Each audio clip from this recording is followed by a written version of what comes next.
Bonjour frères et sœurs, bonjour à nos visiteurs, bienvenue à tous. Mes salutations en Christ à vous tous et à nos membres et aux visiteurs. On m'a demandé, en tant que responsable du département de santé, de faire cette prédication donc en relation avec les réunions qui ont eu lieu toute cette semaine sur l'alimentation. Alors se nourrir est une nécessité, comme nous avons besoin de boire, comme on vient de l'entendre, et de respirer. Pendant des milliers d'années, ce fut la préoccupation essentielle de l'homme, trouver de la nourriture. Cela reste pour 1 milliard d'individus sur Terre actuellement la préoccupation essentielle. Pour le reste de l'humanité, nous voyons notamment dans les pays développés que les abus de la nourriture aboutissent à de multiples maladies. Mon propos n'est pas de vous faire un cours de pathologie médicale, rassurez-vous. Voyons plutôt quels sont les conseils que Dieu nous a donnés. Oh, ce n'est pas difficile, c'est au commencement. Lorsque vous achetez une voiture, des fois, il faut arriver à la page 200 pour savoir s'il faut mettre du sans-plomb ou de l'essence normale. Là, c'est au chapitre 1, au verset 29 de la Genèse, donc premier, 1, 29, et Dieu dit, « Voici, je vous donne toute herbe portant de la semence, et qui était la surface de toute la terre, et tout arbre ayant en lui du fruit d'arbre, et portant de la semence, ce sera votre nourriture. » Cette nourriture devait leur permettre de vivre éternellement en Éden.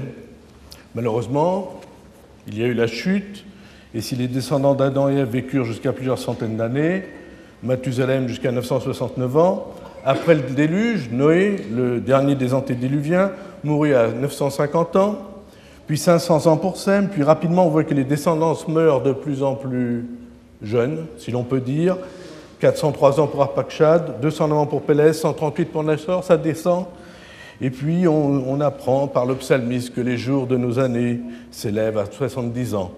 Ailleurs, dans un autre texte, les jours de l'homme seront de 130 ans, ce qui paraît une limite raisonnable.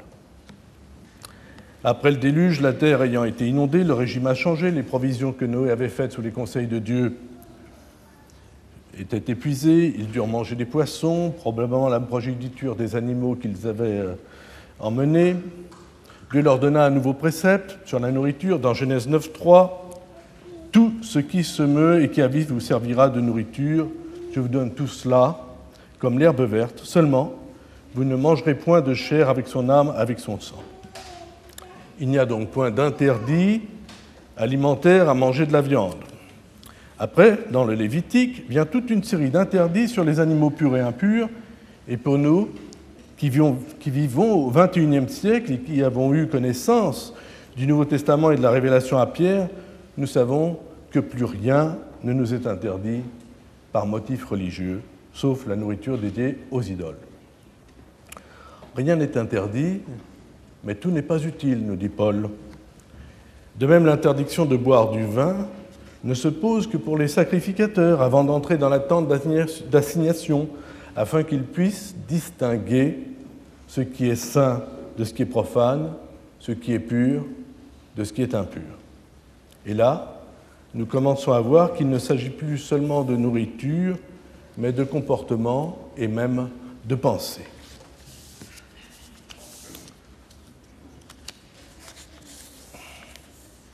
Nous sommes dans une église qui évolue depuis près d'1 siècle et demi avec des règles alimentaires et d'hygiène de vie qui ont été révélées aux prophètes et à Ellen White. Nous pouvons être fiers de voir notre Église et son mode de vie cités dans des revues médicales, scientifiques, analysant les espérances de vie de populations remarquables par leur longévité.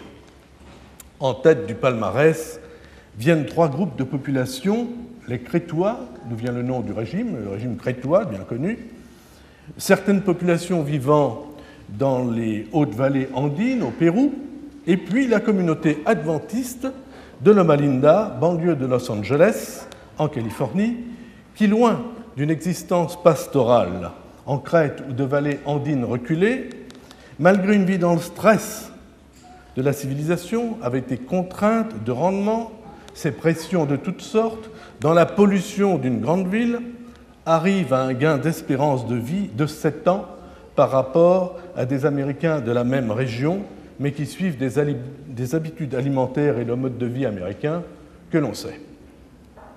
Et l'étude médicale remarquait que ce qui différenciait la communauté adventiste en question était leur mode de vie réglé, leur régime plutôt végétarien, leur abstinence de tabac, d'alcool et de toxiques, et la spiritualité.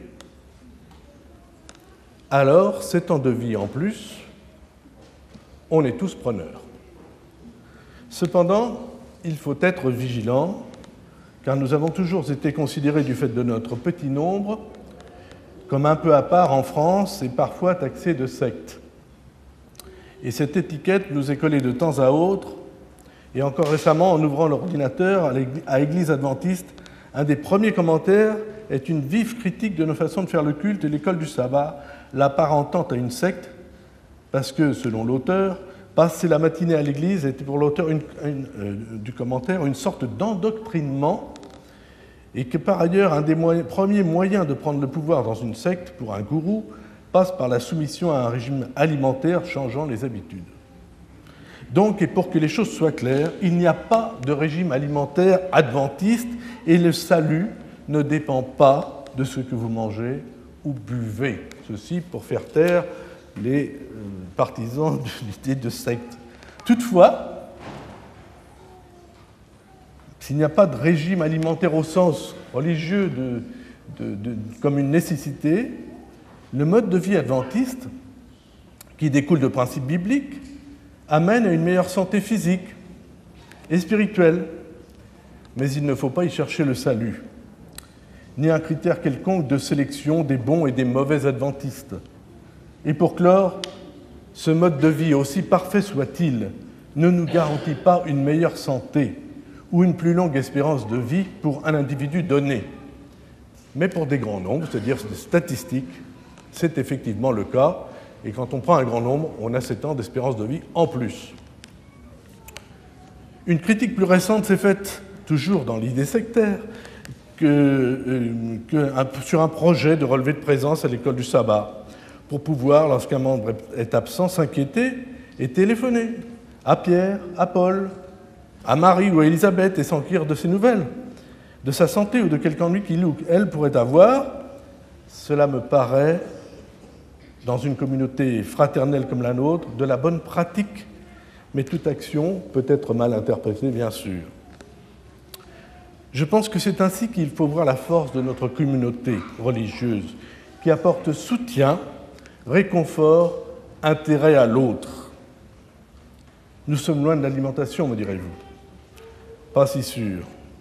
Bien au contraire, Jésus lui-même nous dit « L'homme ne se nourrira pas de pain seulement, mais de toute parole qui sort de la bouche de Dieu. » Ainsi, chaque jour où nous lisons la Bible, nous nous nourrissons. À chaque moment où nous entrons en communication avec Dieu, par la prière, en dialogue ou par la simple pensée, nous nous nourrissons. Et de quoi nous nourrissons-nous? De la parole. Et on pourrait le faire chez soi, bien sûr, et nous n'y manquons pas. Mais nous venons ici nous nourrir non seulement de la parole, mais d'amour. D'amour à la fois donné et d'amour reçu. Et ça, c'est un facteur important de santé.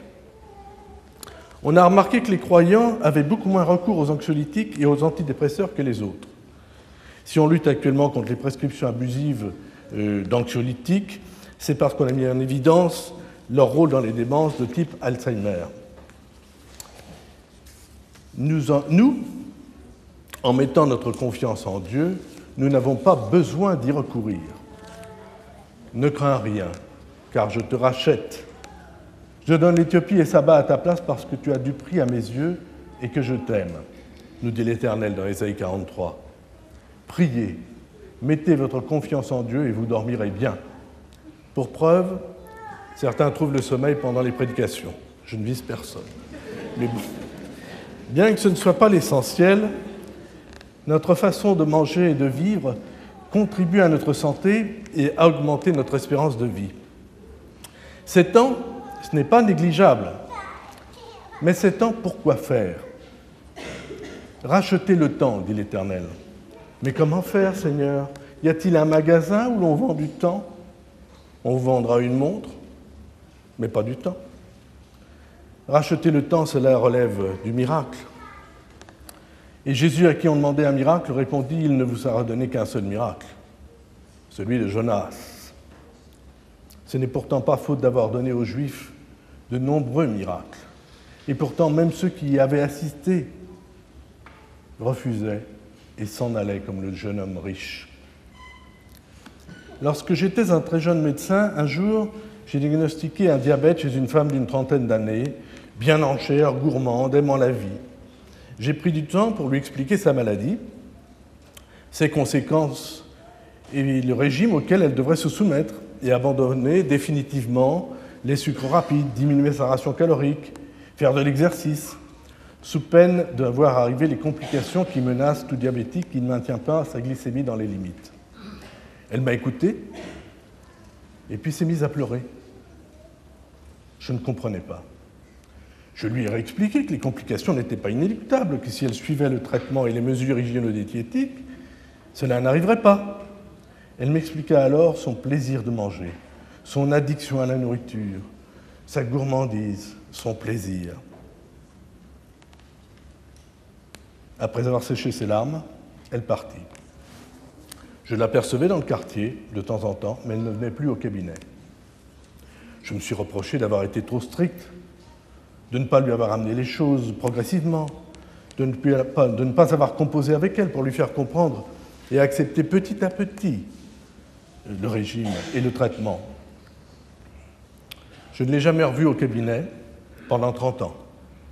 Puis un jour, son mari me fait appeler chez lui pour voir son épouse, qui était dans un état catastrophique, en insuffisance rénale, en attente de greffe, avec des problèmes vasculaires majeurs et des amputations, et dont la vie était compromise.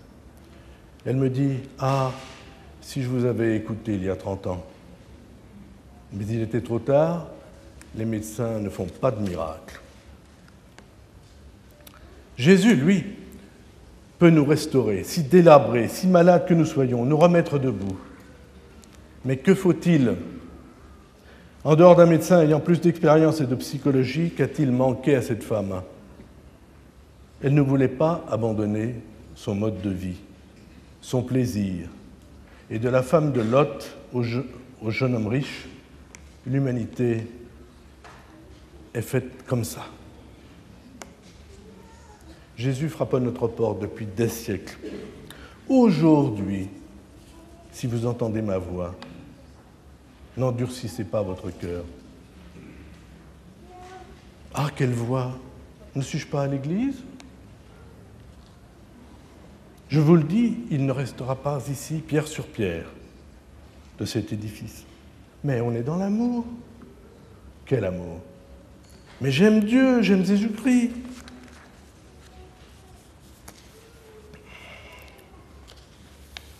Qui aimes-tu? Qui aimons-nous? Nous qui nous faisons un Dieu à notre image, alors que c'est Dieu qui nous a façonnés à son image. Oui, je suis un amputé du cœur, un invalide de l'âme, un atrophié de l'esprit. Mais oui, je le confesse, je crois être bon en faisant quelque acte qui n'est que naturel et je m'aveugle. J'enseigne les Écritures et j'argutie, mais Dieu me dit « Écoute ». Oh, que de temps nous passons à devenir savants dans les Écritures et nous devenons de plus en plus pharisiens, des sépulcres blanchis. Marguerite Duras, à qui l'on demandait la différence entre le savoir et la connaissance, répondit « Le savoir, vous savez ce que c'est. Eh bien, la connaissance, c'est exactement le contraire. Oh, nous savons beaucoup de choses, ou du moins, nous le pensons. Nous passons tellement de temps à étudier la parole et nous argontons sur ceci ou sur cela, nous chamaillant parfois plus que chamailler, pour une interprétation de telle ou telle façon ou sur tel ou tel verset. Si vous me connaissiez, disait Jésus. La connaissance enfle, mais la charité édifie. Oui, L'amour édifie. Il y a une dizaine de jours, une femme catholique d'une 60aine d'années, travaillant bénévolement pour les œuvres sociales du 17e arrondissement, me faisait part des soucis et des difficultés qu'elle avait à trouver un hébergement pour une famille dont elle s'occupait. En me disant cela, elle en avait les larmes aux yeux. Et moi, adventiste, connaissant les prophéties et tout un fatras de personnages, de détails, de relations entre les textes, de symboles, de types et d'antitypes, comme vous tous ici. Et alors, pensez-vous qu'on va avoir une interrogation écrite un jour ?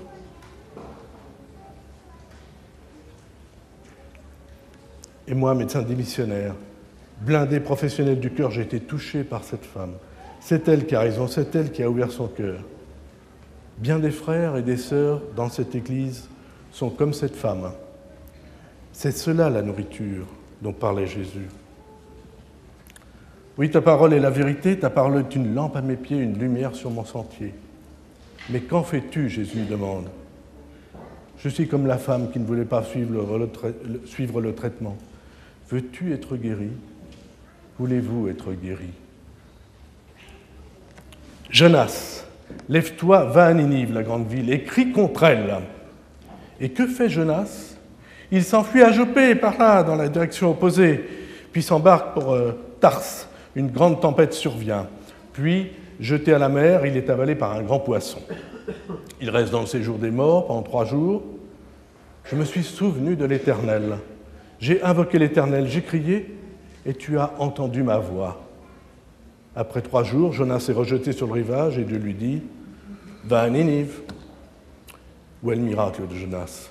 Les enfants diront « Il a été avalé par un grand poisson pendant 3 jours et il en est ressorti vivant ». Le miracle, c'est ce qui ne se voit pas.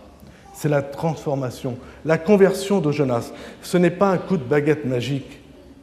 Jonas n'est pas un autre homme. Il a toujours son sale caractère, la même apparence physique, mais c'est un autre Jonas, celui de la transformation intérieure dans la méditation, le silence et l'écoute. Cette transformation nous ramène à notre pain de chaque jour, cette parole de vie à partager.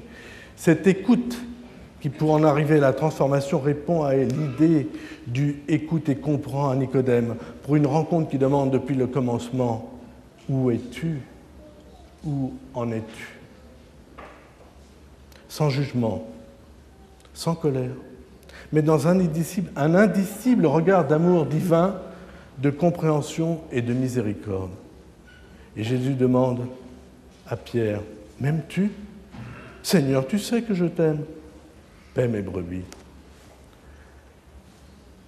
Voici les jours où j'enverrai la famine dans le pays, non pas la disette du pain et la soif de l'eau, mais la famine et la soif d'entendre les paroles de l'Éternel, nous dit Amos.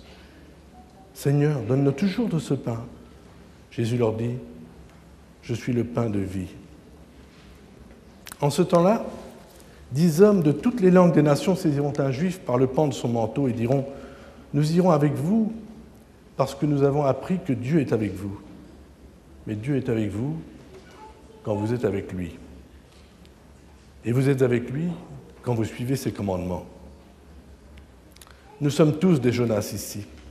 Certains sont en route pour Tarsis, d'autres vont à Ninive pour accomplir le plan de Dieu, mais le premier Ninive à conquérir, c'est nous-mêmes. Et voici, je vous donne un commandement nouveau. Aimez-vous les uns les autres. Jésus nous demande de nous revêtir d'entrailles de miséricorde. Voici la nourriture de notre salut. Amen.